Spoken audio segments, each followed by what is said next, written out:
నమస్తే. రాష్ట్ర సర్కార్ మరో కీలకమైనటువంటి నిర్ణయం తీసుకుంది. మేనిఫెస్టోలో పెట్టినటువంటి విధంగానే రాష్ట్రంలో అధికారంలోకి వచ్చిన తర్వాత ప్రతి రేషన్ కార్డు దారునికి సన్నబియ్యం ఇస్తామని చెప్పేసి మేనిఫెస్టోలో ఏ విధంగానైతే పెట్టిందో ఆ మేనిఫెస్టోకి అనుగుణంగా మేనిఫెస్టోలో పెట్టినటువంటి మరో అంశానికి మరి రాష్ట్ర సర్కార్ అయితే మాత్రం స్వాగతం పలకపోతా ఉంది.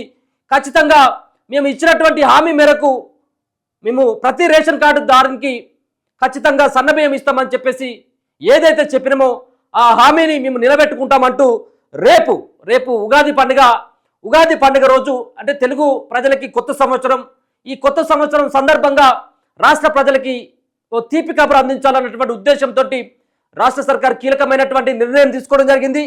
ఇన్నేళ్లుగా దొడ్డు బియ్యంతో మరి ఇబ్బంది పడ్డటువంటి రాష్ట్ర ప్రజలకి 1వ తారీఖు నుంచి వాళ్ళకి సన్న బియ్యం తీసుకునేందుకు వెసులుబాటు కల్పించడం జరిగింది. ఇప్పటికే సన్నధాన్యాన్ని సైతం ఇప్పటికే ప్రభుత్వం సేకరించడం జరిగింది. ఇప్పటికీ రాష్ట్ర ప్రజలకి ఏ విధమైనటువంటి బియ్యం అందాలో ఆ బియ్యాన్ని ఇప్పటికే సేకరించి కూడా రాష్ట్ర ప్రభుత్వం దగ్గర పెట్టుకోవడం జరిగింది. అంటే 1వ తేదీ నుంచి ఎవరైతే రేషన్ కార్డు దారులు ఉంటారో వాళ్ళందరూ మరి రేషన్ షాపుల్లో సన్న బియ్యం తీసుకోవచ్చు. మరి రేషన్ కార్డులో పేరు లేనటువంటి వాళ్ళు ఎక్కడ తీసుకోవాలి? వాళ్ళు నిజంగా కూడా అర్హులా కాదా? ఇప్పుడు రేషన్ కార్డులకు సంబంధించినటువంటి లబ్ధిదారులకి రేషన్ కార్డులో గతంలో పేరున్నటువంటి వాళ్ళు రేషన్ షాపులో ఎక్కడైనా కానీ రాష్ట్రంలో ఏ మూలలో రేషన్ షాప్ ఉన్నప్పటికీ ఆ సంబంధించినటువంటి రేషన్ కార్డుదారుడు అక్కడికి వెళ్ళి ఖచ్చితంగా తీసుకునేటువంటి వెసులుబాటు ఉంది. ఇప్పుడు రాష్ట్ర ప్రభుత్వం కూడా కంటిన్యూ చేస్తూ ఉన్నది. కానీ ఇప్పుడు రేషన్ కార్డు లేనటువంటి వాళ్ళు కూడా సన్నబియ్యం తీసుకునేటువంటి వెసులుబాటు కల్పిస్తూ ఉన్నది. అంటే రేషన్ కార్డు లేనటువంటి వాళ్ళు అంటే అసలే దరఖాస్తు చేసుకున్నటువంటి వాళ్ళు కాదు. దరఖాస్తు చేసుకొని లబ్ధిదారుల యొక్క లిస్ట్లో ఉంటే మీరు రేషన్ తీసుకోవచ్చు, బియ్యం తీసుకోవచ్చు. సో దీన్ని ప్రభుత్వం మరి ఇప్పటికే అనౌన్స్మెంట్ చేయడం జరిగింది. మీరు ఏదైతే రేషన్ కార్డు కోసం దరఖాస్తు చేసుకుంటారో ఆ సంబంధించినటువంటి దరఖాస్తు ఫామ్లో మీరు ఎలిజిబుల్ అని చెప్పేసి ఏదైతే ఉంటుందో మీరు ఎలిజిబుల్ అయినటువంటి వాళ్ళందరూ కూడా మీరు ఖచ్చితంగా తీసుకోవచ్చు. దీంట్లో 30 లక్షల మందికి అవకాశం కల్పించడం జరిగింది. గతంలో 90 లక్షల రేషన్ కార్డులు ఉండేవి. ఇప్పుడు వీటిలో మరో 30 లక్షలని అదనంగా చేర్చుతూ దాదాపుగా 1 కోటికి పైగా రేషన్ కార్డులు ఇప్పుడు మన రాష్ట్రంలో ఉన్నట్టుగానే మనం లెక్కలకు తీసుకోవచ్చు. ఇప్పటి వరకు రేషన్ కార్డులు ఇవ్వనప్పటికీ రేషన్ కార్డులు మరో 30 లక్షలు ఇస్తామని చెప్పేసి ప్రభుత్వం ప్రకటిస్తూ ఉన్నది. ఒక పక్కన చిప్ ఉంటుందని, మరో పక్కన క్యూఆర్ కోడ్ ఉంటుందని, అది ఏటీఎం కార్డు సైజులో ఉంటుందని, రకరకాలైనటువంటి ప్రచారం కలిగినటువంటి నేపథ్యంలో ప్రభుత్వం అక్కడి దగ్గర నుంచి ఒక క్లారిటీ ఇవ్వడం జరిగింది. ఇదంతా కూడా ఎక్కడ కూడా చిప్ ఉండదు, కేవలం క్యూఆర్ కోడ్ మాత్రం ఉంటుంది అని చెప్పేసి. ఇప్పుడు రేషన్ షాపులో ఇచ్చేటువంటి రేషన్ బియ్యం కోసమో నిత్యావసర వస్తువుల కోసమో ఇలా ఎవరు కూడా ఎదురు చూడట్లేదు. అంటే ఎదురు చూసేటువంటి వాళ్ళు ఉండొచ్చు, అది 100లో 20% కావచ్చు. కానీ 80% మంది రేషన్ కార్డు ఎందుకు కోరుకుంటున్నారంటే ప్రతి ఒక్క సంక్షేమ పథకానికి, ప్రభుత్వం ఇచ్చేటువంటి సబ్సిడీలకి, స్కాలర్షిప్లకి, లోన్లకి, ఇటువంటి వాటికి అన్నిటికీ రేషన్ కార్డు తోటి లింకు పెడుతుంది. కాబట్టి ప్రతి ఒక్కరూ దానికోసం వినియోగించుకోవాలి, దానికోసమే రేషన్ కార్డు కావాలని చెప్పేసి సామాన్య ప్రజలందరూ కూడా దానికోసం కోరుకుంటా ఉన్నారు. సో రాష్ట్ర ప్రభుత్వం ఇచ్చేటువంటి బియ్యాన్ని ఎవరు తినట్లేదా అంటే ఇన్ని రోజులు 80% తినలేదు. 80% ప్రజలంతా మీరు ఇచ్చేటువంటి దొడ్డు బియ్యాన్ని తినలేదు. దొడ్డు బియ్యం అంతా కూడా ఆ రేషన్ షాపులోనే అమ్మేసిళ్ళు, దళారులకు అమ్మేసిళ్ళు. కానీ ఇప్పుడు అటువంటి పరిస్థితి ఉండకపోవచ్చేమో, ఎందుకంటే సన్నబియ్యం కాబట్టి సన్నబియ్యం అందరూ కూడా తింటారు.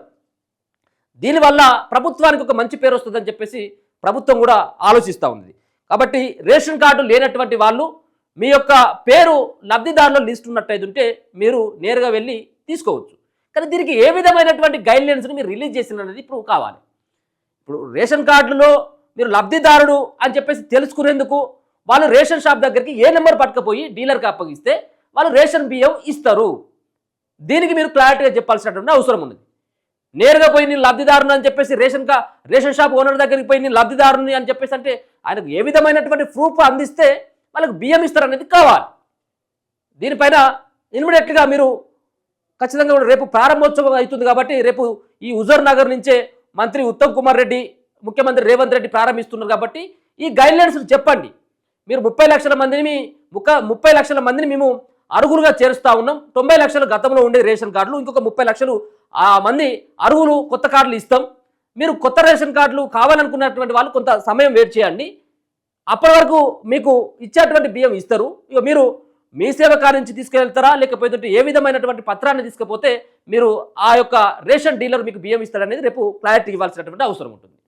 ఇప్పటివరకైతే కార్డులు ప్రింట్ కాలేదు కాబట్టి మీకు రేపు చెప్తారనుకుంటా మేబీ, ఎందుకంటే ఆ ప్రారంభోత్సవంలో ఈ సంబంధించినటువంటి దానిపైన క్లారిటీ ఇస్తారు కావచ్చు అనేది నా అంచనా. ఇక రెండవది విషయానికి వచ్చినట్టు అయితే రేషన్ కోసం కేవలం రాష్ట్ర ప్రభుత్వం యొక్క కార్యక్రమమే కాదు ఇది.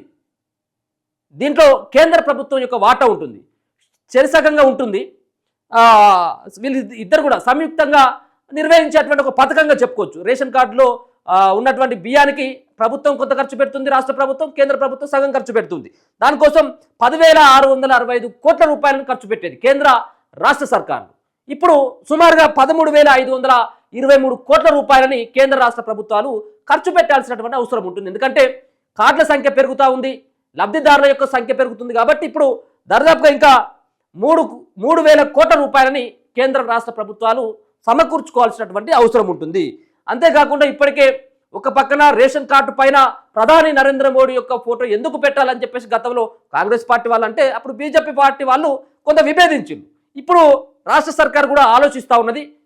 ఈ యొక్క ఇచ్చేటువంటి కొత్త రేషన్ కార్డులో మరి మోడీ గారి యొక్క ఫోటో పెట్టాలా వద్దన్నటువంటి దానిపైన ఇంకా పునరాలోచిస్తూ ఉంది. కాబట్టి రేషన్ కార్డుల యొక్క ప్రక్రియ, కొత్త రేషన్ కార్డులు రావాలంటే ఇంకా కొంత సమయం పట్టేటువంటి అవకాశం ఉంటుంది. దాంతోపాటు ఏపీఎల్ కింద, మరొక పక్కన బీపీఎల్ కింద ఈ రెండు సంబంధించినటువంటి దాంట్లో 2 కేటగిరీలుగా విభజించి ఒకరికేమో ఎరుపు రంగు కార్డులు, ఇంకొకరికేమో ఆకుపచ్చ రంగు కార్డులని, అంటే 2 రంగుల కార్డులలో ఒక పక్కన బీపీఎల్ కింద, ఏపీఎల్ కింద ఉన్నటువంటి వాళ్ళకి వేరు రంగులలో కార్డులు ఇవ్వాలని చెప్పేసి ప్రభుత్వం అయితే భావిస్తూ ఉన్నది. మరి దీనికోసం ప్రభుత్వం అయితే ఇప్పటికే సంసిద్ధమవుతా ఉన్నది. ఈ సంబంధించినటువంటి కార్డులని ప్రింట్ చేయడం కోసం 3 దర్దాపుగా కూడా అంటే 1,20,00,000 వరకు కూడా ఈ కార్డులు చేరేటువంటి అవకాశం అయితే కనబడతా ఉంది. ఒక మంచి కార్యక్రమం. ఇన్ని రోజుల కానుండి పక్కదారు పట్టినటువంటి బియ్యం ఇప్పటి నుంచి పక్కదారు పట్టేటువంటి అవకాశం ఉండకపోవచ్చు. మరి ఈ యొక్క సన్న బియ్యం ఇవ్వడం ద్వారా మరి చాలామంది ప్రజలందరూ కూడా, చాలామంది పేదవారు ఉన్నారు. సో ఇప్పుడు దొడ్డు బియ్యం తినట్లేదంటే దొడ్డు బియ్యం తినేటువంటి వాళ్ళు కూడా ఉన్నారు, కాదనట్లేదు. కానీ చాలా తక్కువ స్థాయిలో ఉన్నారు. ఇప్పుడు సన్న బియ్యం ఇవ్వడం ద్వారా కొంత బియ్యం రేట్లు కూడా తగ్గుతాయి. రెండోది రేషన్ బియ్యం తీసుకొని మరి వాళ్ళు కూడా వంటకే వినియోగించుకునేటువంటి అవకాశం ఉంటుంది. అమ్మకునేందుకు ఇక ఎట్లాంటి వీలు కూడా ఉండదు. ఎందుకంటే సన్న బియ్యం కాబట్టి దుకాణంలో ఉన్నటువంటి బియ్యం అవే ఉంటాయి, ఇప్పుడు ఉన్నటువంటి రైస్ కూడా అట్లే ఉంటాయి కాబట్టి పెద్దగా ఇబ్బంది ఉండదు. మరి సన్న బియ్యం అని చెప్పి మళ్ళీ ఏమైనా దొడ్డు బియ్యం ఇస్తారా, లేకపోతే 2-3 నెలలు నడిపి మళ్ళీ దొడ్డు బియ్యానికి ఏమైనా వెళ్తారా లేదనేది కూడా చూడాలి. కానీ ఒక పక్కన ప్రభుత్వం అమలు చేసిన తర్వాత ఇటువంటిది సాధ్యం పడకపోవచ్చేమో అనేది నా అభిప్రాయం. చూద్దాం. మరి రేపు ఉగాది పండుగ రోజున హుజూర్ నగర్లో మంత్రి ఉత్తమ్ కుమార్ రెడ్డి, ముఖ్యమంత్రి రేవంత్ రెడ్డి సంయుక్తంగా వాళ్ళు అక్కడ నల్గొండ జిల్లాలో ఈ పథకాన్ని ప్రారంభించబోతా ఉన్నారు. దాంట్లో ఏ విధమైనటువంటి నిర్ణయాన్ని, ఏ విధమైనటువంటి గైడ్లైన్స్ని ఇస్తారు, రేషన్ కార్డు లేనటువంటి 30 లక్షల మందికి ఏ విధమైనటువంటి గైడ్లైన్స్ ఇస్తారనేది కూడా చూడాల్సినటువంటి అవసరం ఉన్నది. చూస్తూనే ఉండండి మన తొలి వెలుగు.